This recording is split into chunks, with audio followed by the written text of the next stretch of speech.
So let's do an interesting sort of thing.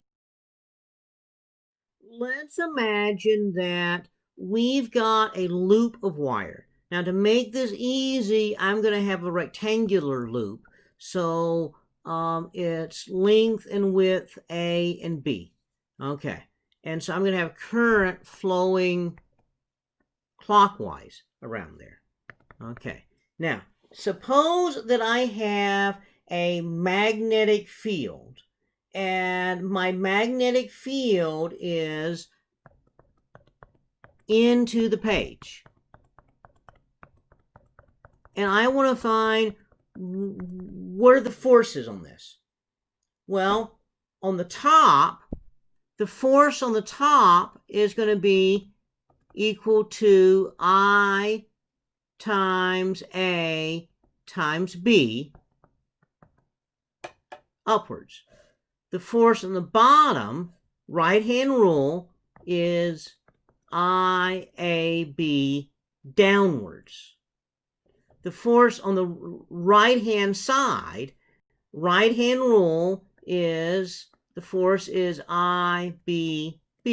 On the left-hand side, the force is going to be IBB to the left. So in other words, all these forces are trying to expand that loop.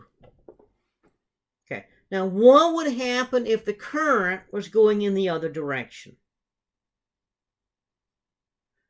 If the current was going the opposite direction, the right-hand rule would point all the forces in the other direction, and the forces would try to compress the thing. Okay, so I could make a thing expand or contract by my forces. Now, let's try another example. Let's say that we have, instead of a magnetic field that way, let's say the magnetic field is to the right, and I have my loop in here. Okay, and so my loop is still A this way, and it's B that way, and I'm going to still have the current going around like that. So now I want to find out what are the forces. Okay, well, the force on the top is 0. The force on the bottom is 0. Why? Well, because on the top, the current is going in the direction of the magnetic field. Remember, the force is not just ILB, it's ILB sine of the angle between. Okay, remember, the force is really IL cross B. So that means that the sine of the angle between is 0 at the top and 180 degrees at the bottom, and so therefore the force at the top, force on the bottom is 0. Okay. What about the force on the left and right sides? So on the left side, it's going to be, well, they're perpendicular. So that means it's IBB. Force on the right side is also IBB. Well, what about direction? Right-hand rule. Put your hand in the direction that the current is flowing on the left. Turn your hand so your fingers point in the direction of the magnetic field, and you end up with a force in to the page or into the screen. On the right-hand side, it's out. So that means that we've got this loop right here, and on this side, there's a force that is out. So the force is IBB out. On the other side, the force is in, and that force is IBB in. If this thing is free to pivot around the midpoint, that means there's a torque. Remember, physics 1. Torque equals R cross F. Okay, so what is R? That's A over 2. If we say the whole distance is A. So direction of torque. Okay. The direction of the torque, okay, is given by the right-hand rule. So on the right-hand side,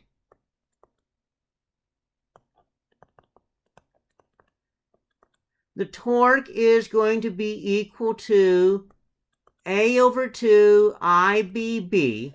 Okay, the direction is going to be down.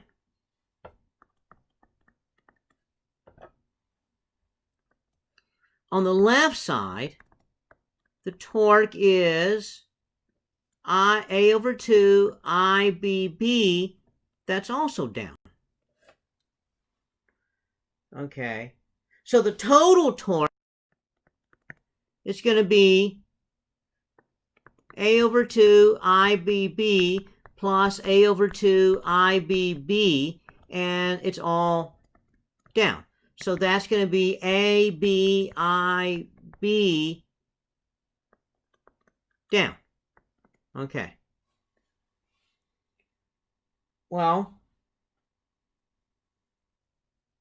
A times B is the area.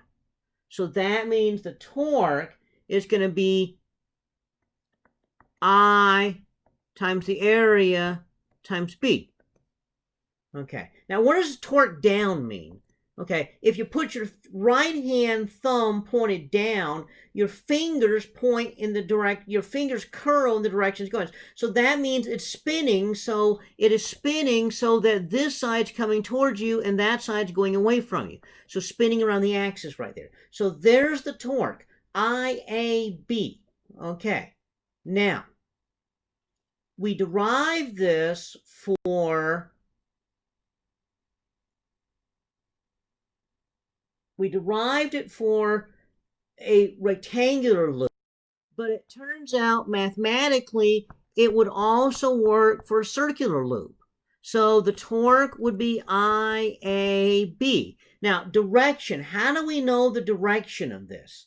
Okay, so we think about it and we say, now wait a minute, because I know that if I've got my magnetic field like that, okay, and I got my loop like that, if it turns, this side coming towards me, the other side going away, eventually it's going to be all like this, in and out of the screen, so it's going to be perpendicular to the magnetic field. And we already know that when it does that, it doesn't have any torque on it. In fact, everything adds to zero. So what we can do is we say that if it's at some angle in between, then it's going to be like a component of that. So it turns out that we can define an area vector. So what the heck is an area vector?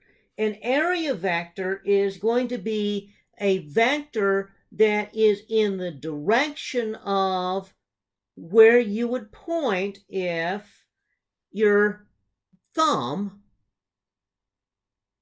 okay, so in other words, you curl your fingers in the direction the current is flowing. So if the current is flowing this way, then you curl your right hand in that direction, so the area vector points in. Okay, whereas if the current is flowing this way, you curl your fingers around and the area vector points out. Okay, so that's the direction. Now, find is the torque turns out to be it turns out to be I A cross B. Okay. Now, what if my loop had like 20 turns? So it went around 20 times. Well, the total torque would be in I A cross B. Okay, so there's the torque. Okay, now, where have you seen something like this? Well, an electric motor. If you look at an electric motor, you've got magnets, and the magnets produce this magnetic field. Inside, you have a coil. Now, typically your motor has more than one coil in there, so that one coil is getting a torque, okay, and then when that swings to the point that there's no more torque on it, the other coil is getting torque, okay, and so that's generally how you design your electric motor, okay, and so those coils are then connected up, and so you get current running through them. All right, now remember the torque here is NIA cross B. Okay. Now, the area and the N are properties of your loop. They're solely properties of the loop. They're due to the geometry of the loop. I is something that you can change by changing the current. We define something called lowercase Greek mu. This is called the magnetic dipole moment is equal to NIA. So in that case, we would say the torque is magnetic dipole moment cross B. Now, why is that important?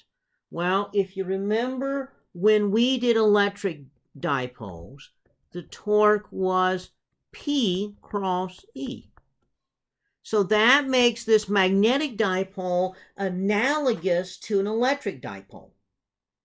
Now, this turns out to be a very important thing because this, we know the electric dipole is these two charges that make an electric field. That means that current going around in a loop makes a little magnetic field. It's actually making a little magnetic dipole in there. And so we're going to learn more about that in the next chapter. Now, this turns out to be also interesting because that means that for an electric dipole, if we turned the dipole, we had to do work, right? And so the work was the integral of the torque d theta. When we worked out the mathematics of that, that turned out that the work done was basically P times E times cosine theta. Okay, and so if we integrated, from one end to the other, then that means that the work would be related to how the electric field is. So when we change energy, the change in energy was minus P dot E. By analogy, the energy of a magnetic dipole is going to be minus mu dot B. Okay. So now we have this. Now this turns out to be interesting because in an atom, even if you imagine the Bohr model of the atom where you have an electron going around the nucleus, that acts like an electric current. That electric current right there makes a magnetic dipole, and that magnetic dipole can then interact with an externally applied magnetic field. Okay. And so this actually means that the external magnetic field can influence that atom. Okay, so that's kind of an interesting extension to the whole thing. But now we have an idea of how magnetic dipoles work and how you get torque due to a current loop in a magnetic field. And that gives rise to the idea of electric motors.